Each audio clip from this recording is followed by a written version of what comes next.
Hello students, welcome to निर्णय IAS. Text book के इस प्लेटफॉर्म पे आपका स्वागत है। स्टूडेंट्स, ईपीएफओ एग्जाम के र्यूमर्स फिर से आने लगे हैं कि सर 2025 में एग्जाम होगा। तो क्या ये र्यूमर है या ये रियलिटी है? क्या सच्ची में इस साल एग्जाम होने जा रहा है? पहली बात तो यस, 2025 में नोटिफिकेशन आने की पॉसिबिलिटी बहुत ज्यादा है। In fact within 2 months notification आ सकते हैं, चांसेस हैं।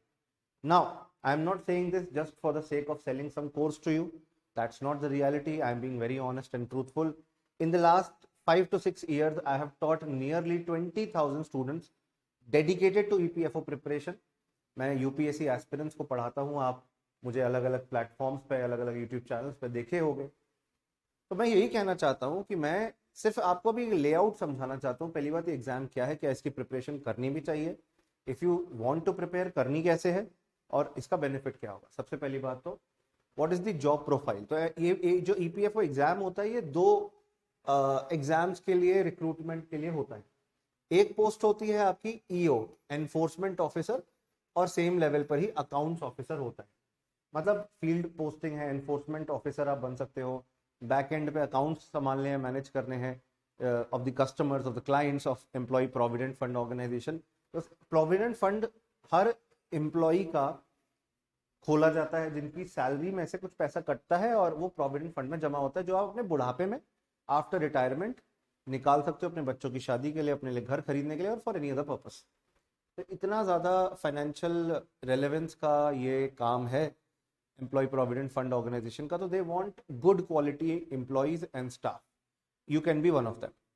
ये होती है लेवल 8 की पोस्ट, जो एक अच्छी पे स्केल ऑफर करती है। मतलब एसएससी एग्जाम्स के लेवल का टक्कर का होता है एनफोर्समेंट ऑफिसर का, मैं कहूँगा ये पोस्ट।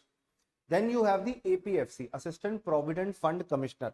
वेल, मैं कहूँगा ये किसी भी यूपीएससी की सेंट्रल सर्विस, जैसे आईआरएस हो गया, अलग अलग सर्विस होती है ना, जो यूपीएससी एग्जाम के थ्रू आप सिलेक्ट होते हो, तो मैं तो कहूँगा कि ये उनको टक्कर देने वाली चीज़ है। It is as good as that.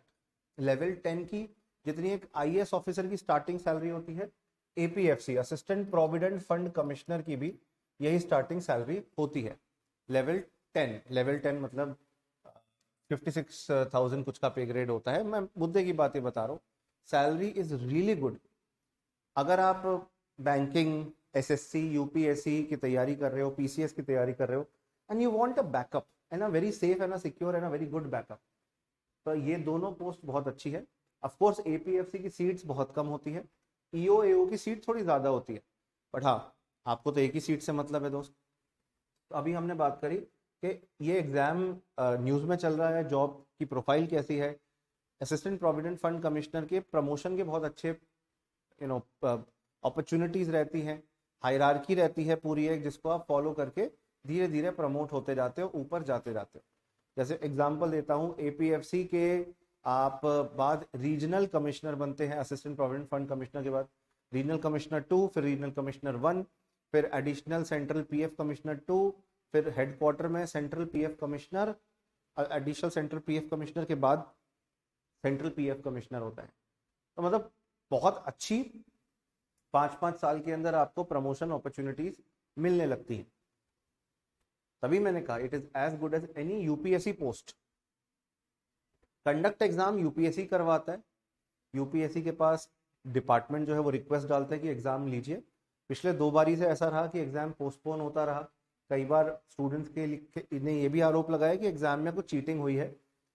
Chances मैं इस चीज के बता रहा हूँ, यूपीएससी एग्जाम में थोड़े से कम रहते हैं, और किसी एग्जाम में चीटिंग की संभावना फिर भी रहती है।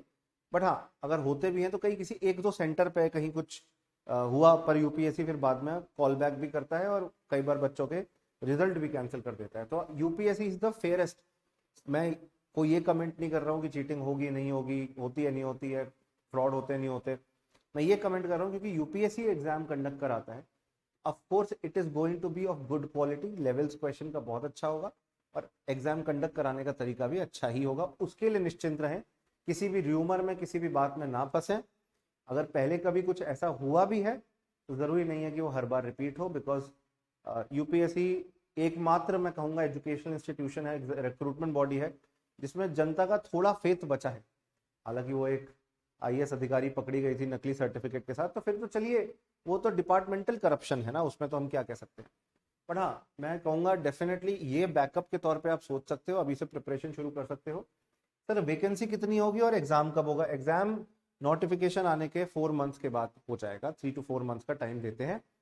और आप ये मान के चलो कि एग्जाम कभी भी आए, आपकी प्रिपरेशन लेवल तो होनी चाहिए भाई। एग्जाम की तारीख जान के क्या करोगे जब तैयारी नहीं हो, ठीक है ना। ये वही बात हो गई कि एक व्यक्ति विराट कोहली को कॉल करके कह रहा है कि विराट, वर्ल्ड कप कब है अगला? विराट, वर्ल्ड कप कब है? उसने कहा वर्ल्ड कप अगला होगा 4 साल बाद। पर आप कौन? आप क्रिकेटर हैं?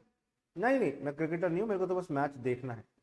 जब आपका स्टेक ही नहीं है गेम में, तो आप गेम जीतोगे कैसे? आपको क्या फर्क पड़ता है उस चीज से?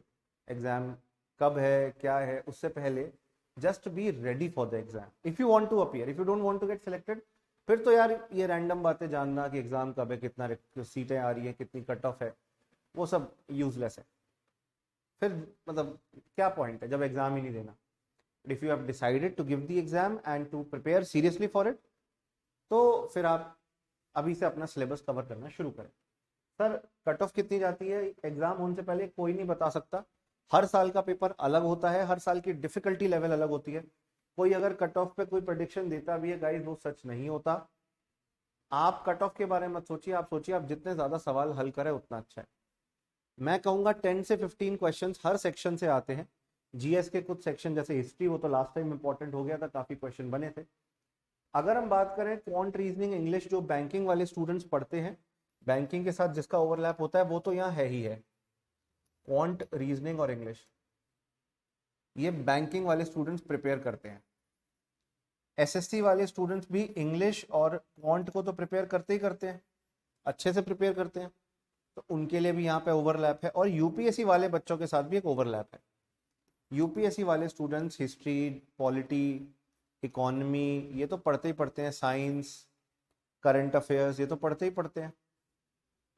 तो मैं कहूंगा कि आप अगर इन तीनों में से किसी भी कैटेगरी में हो, या एक बिल्कुल बेसिक बिगिनर हो जो बस एक अच्छी नौकरी चाहता है, आप सबके लिए बना है एग्जाम। इसमें थोड़े स्पेशलाइज्ड एरिया होते हैं जो नॉर्मली कहते हैं कॉमर्स स्टूडेंट को फेवर करता है, पर ज्यादातर सिलेक्शन इंजीनियर्स का ही हो रहा है जिन्होंने बीटेक, बीई किया है। बीए पास लोगों का भी सिलेक्शन हो रहा है। ऐसा नहीं है कि सारे बीकॉम और इकोनॉमिक्स ऑनर्स वाले ही भरे होंगे, ऐसा नहीं है। There is a fair distribution of seats and fair representation of different academic backgrounds. अब सर स्ट्रैटेजी किस प्रकार होगी आपकी? अब स्ट्रैटेजी सुन लीजिए। आप अभी से अपना हिस्ट्री, पॉलिटी, इकोनॉमी, ज्योग्राफी तो होती नहीं है, साइंस, इसको बेटर करने की कोशिश करिए।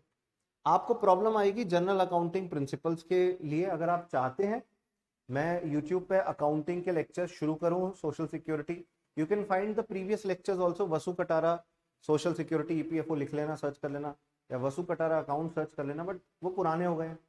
इस बार के लिए अगर आप चाहेंगे तो हम लेकर आएंगे ऑफ कोर्स, आपके लिए सीरीज शुरू करेंगे, cover these area. Accounts, labour law, social security, ये वो एरियाज होते हैं जो मुश्किल है।